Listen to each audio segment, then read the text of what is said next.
नमस्कार दोस्तों, मैं रामू कुमार यादव एजुकेशन क्लासेस रामू में आपका स्वागत करता हूं। दोस्तों, आज मैं जीवन कौशल के प्रैक्टिस सेट नंबर 7 पर आ गया हूं, यानी 7वां प्रैक्टिस सेट जीवन कौशल से संबंधित लेकर आ गया हूं।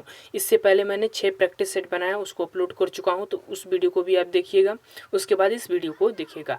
अगर आप प्राइमरी सुपर टेट की तैयारी करते हैं तो ये वीडियो आपको लिए बहुत ही हेल्पफुल होगी। तो चलिए दोस्त, प्रैक्टिस सेट नंबर 7 के प्रश्न नंबर 1 की बात करते हैं। प्रश्न नंबर 1 कह रहा है कि अब्राहम मैस्लो के मांग सिद्धांत में कितने तत्व हैं। तो अब्राहम मैस्लो के मांग सिद्धांत में कितने तत्व हैं, सबको पता है, 5 तत्व हैं। तो ऑप्शन नंबर बी सही हो जाएगा इसका। अगला प्रश्न, प्रश्न नंबर 2 कह रहा है कि दंड वह साधन है जो वांछित कार्य के साथ सुखद भावना को जोड़कर उसे दूर करने का प्रयास करता है। यह कथन किसका है। तो ये जो कुछ परिभाषाएं होती है, इस चीज़ को आपको रट्टू तोते की तरह याद करना पड़ता है। तो ये किसकी परिभाषा है, ये परिभाषा स्पेशली थॉमसन जी का है। तो ऑप्शन नंबर सी सही हो जाएगा इसका। अब चलते हैं अगले प्रश्न, प्रश्न नंबर 3 पर। अभिवृद्धि मापन के लिए तुलनात्मक निर्णय का नियम का सिद्धांत किसने दिया था। तुलनात्मक निर्णय का सिद्धांत किसने दिया था अभिवृद्धि मापन के लिए। तो ये दिया था ऑप्शन ए है एल थर्स्टन, बी थांडाई, सी इलावी पावला और डी ऑप्शन है स्किनर। तो ये जो तुलनात्मक निर्णय का सिद्धांत देने की बात करें तो ये दिए थे एल थर्स्टन ने दिया था। तो ऑप्शन नंबर ए सही हो जाएगा प्रश्न नंबर 3 का। अब चलते हैं प्रश्न नंबर 4 पर। प्रश्न नंबर 4 का रहा है कि सीखने की प्रक्रिया को प्रभावित करने वाले कारक हैं। ऑप्शन ए है प्रतियोगिता, ऑप्शन बी है अनुकरण, ऑप्शन सी है प्रशंसा एवं निंदा और ऑप्शन डी है ये सभी। तो सीखने की प्रक्रिया को प्रभावित करने वाले अगर कारक की बात करें तो ये तीनों ऑप्शन जो है कारक के अंतर्गत आते हैं प्रभावित करने के। तो ऑप्शन नंबर डी सही हो जाएगा इसका प्रश्न नंबर 4 का। अब चलते हैं प्रश्न नंबर 5 पर। प्रश्न नंबर 5 कह रहा है कि निम्नलिखित में से किसके अनुसार अभिप्रेरणा की व्याख्या जन्मजात मूल प्रवृत्तियों के आधार पर की जाती है। तक किसके अनुसार की जाती है। तो ऑप्शन ए है मैकडूगल, ऑप्शन बी है कॉटलेविन, ऑप्शन सी है फ्रायड और ऑप्शन डी है स्किनर। तो ये जो अभिप्रेरणा की व्याख्या जन्मजात मूल प्रवृत्तियों के आधार पर की जाती है, ये परिभाषा किसकी है। तो ये है मैकडूगल की। तो ऑप्शन नंबर ए सही हो जाएगा इसका। अब चलते हैं प्रश्न नंबर 6 पर। प्रश्न नंबर 6वां कह रहा है कि निम्नलिखित में से कौन सा शिक्षण का अधिगम स्तर नहीं है। तो देखिए, शिक्षण का अधिगम स्तर 3 ही होता है, इसमें से एक जो नहीं है वो आपको चुनना है। तो देखिए, स्मृति स्तर ये भी आता है शिक्षण के अधिगम स्तर के अंतर्गत, समझ स्तर और चिंतन स्तर, चिंतनशील स्तर। तो ये तीनों स्तर शिक्षण के अधिगम स्तर के अंतर्गत आते हैं। ऑप्शन नंबर ए सही हो जाएगा। ये नहीं आता है विभेदीकरण स्तर। आप चलते हैं प्रश्न नंबर 7 पर। प्रश्न नंबर 7 कह रहा है कि निम्नलिखित में से कौन सा सृजनात्मकता से संबंधित है। तो सृजनात्मकता से संबंधित कौन है। ऑप्शन ए है अपसारी चिंतन, ऑप्शन बी है अभिसारी चिंतन, ऑप्शन सी है सामयिक चिंतन और ऑप्शन डी है अहंवादी चिंतन। तो सृजनात्मकता से संबंधित जो है अपसारी चिंतन कहलाता है। अपसारी चिंतन कोई दूसरा सृजनात्मक चिंतन भी कर सकते हैं। तो ऑप्शन नंबर ए सही हो जाएगा 7वां का। प्रश्न नंबर 8 की बात करते हैं तो भौतिक स्वरूप वाला पुरस्कार कौन सा है। ऑप्शन ए पुस्तकें, option B medal, option C trophy और ऑप्शन डी ये सभी। तो देखिए, भौतिक स्वरूप की अगर हम बात करें पुरस्कार के अंतर्गत तो ये तीनों आते हैं, पुस्तकें, मेडल और ट्रॉफी। तो ऑप्शन नंबर डी सही हो जाएगा प्रश्न नंबर 8 का। अब चलते हैं प्रश्न नंबर 9 पर। प्रश्न नंबर 9 कह रहा है कि संविधान की उद्देशिका में समाजवादी, पंथ निरपेक्ष तथा अखंडता शब्द किस संविधान संशोधन द्वारा जोड़े गए थे। तो ये सबको पता होना चाहिए, ये बहुत ही पूछा जाने वाला प्रश्न है।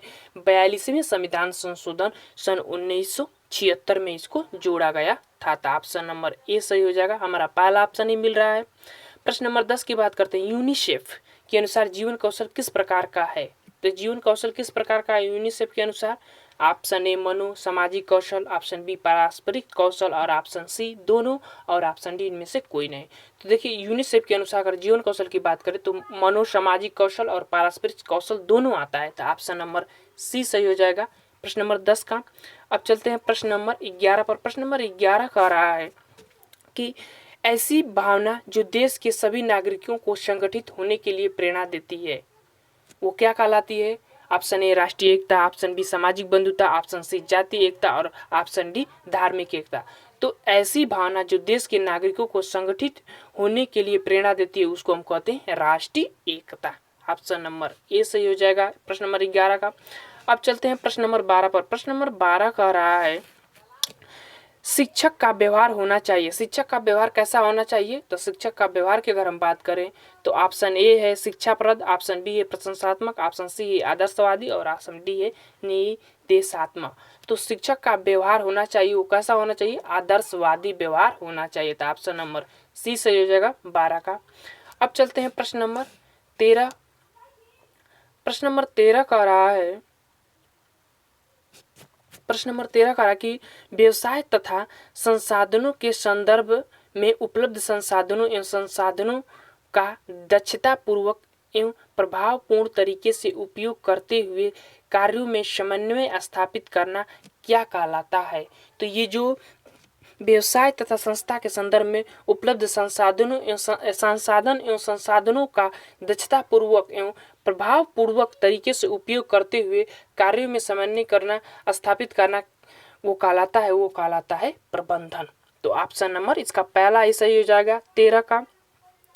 प्रश्न नंबर 14 है कौन सी विधि से जीवन कौशल के महत्वपूर्ण अंगों की पहचान की जाती है? तो कौन सी विधि से? तो ऑप्शन ए स्किनर विधि, ऑप्शन बी है डेफली विधि, ऑप्शन सी है थर्नडाइक विधि और ऑप्शन डी है उपयुक्त में से कोई नहीं।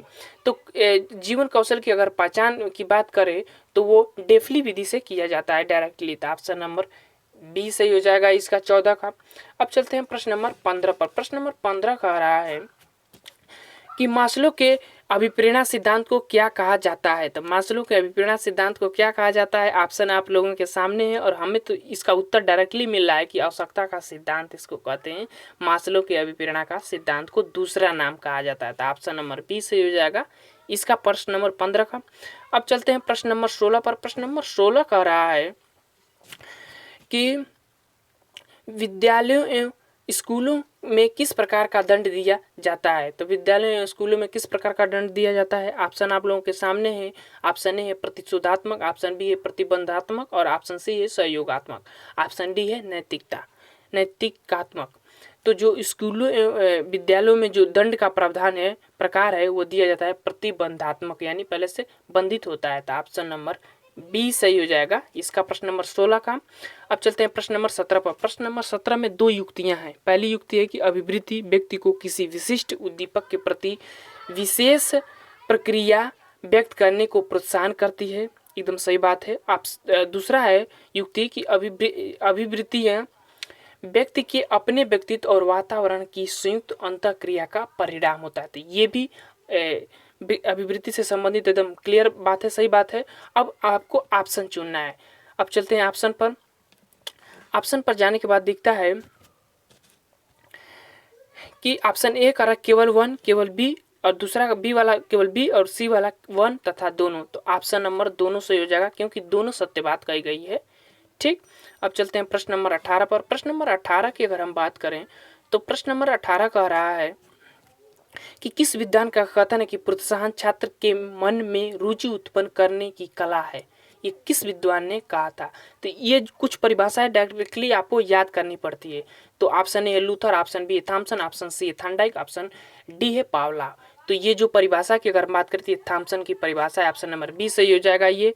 प्रश्न नंबर 19 की बात करते हैं तो प्रश्न नंबर 19 कह रहा है कि शिक्षा के किस स्तर पर अत्यधिक समस्या उत्पन्न होती है? तो शिक्षा के किस स्तर पर अत्यधिक समस्या उत्पन्न होती है? तो वो है प्राथमिक स्तर पर। आप लोग डायरेक्टली देखते भी है कि सबसे ज्यादा समस्याएं प्राथमिक स्तर पर देखने को मिलती है। तो ऑप्शन नंबर सी सही हो जाएगा इसका। अब चलते हैं प्रश्न नंबर 20 और इस वीडियो का लास्ट प्रश्न। ऐसे भौतिक, सामाजिक तथा पर्यावरणीय घटक जो तनाव उत्पन्न करते हैं क्या कहलाते हैं? Option A आसेधक, option B Atmabodh, option C कुशाग्रता, option D संवेदना। तो ऐसे भौतिक, सामाजिक तथा पर्यावरण घटक जो तनाव उत्पन्न करते हैं वो कहलाते हैं आसेधक। ठीक, स्ट्रेसर इसको कहते हैं। तो ऑप्शन नंबर ए सही हो जाएगा 20 का। तो ये थे हमारे जीवन कौशल के प्रैक्टिस सेट नंबर 7 जिसमें मैंने 20 प्रश्न का कवर किया। अगर ये हमारा प्रयास आपको अच्छा लग रहा हो तो वीडियो को लाइक करिएगा, शेयर करिएगा, सब्सक्राइब करिएगा। तो चलिए दोस्त वीडियो को समाप्त करते हैं। Thank you for watching this video.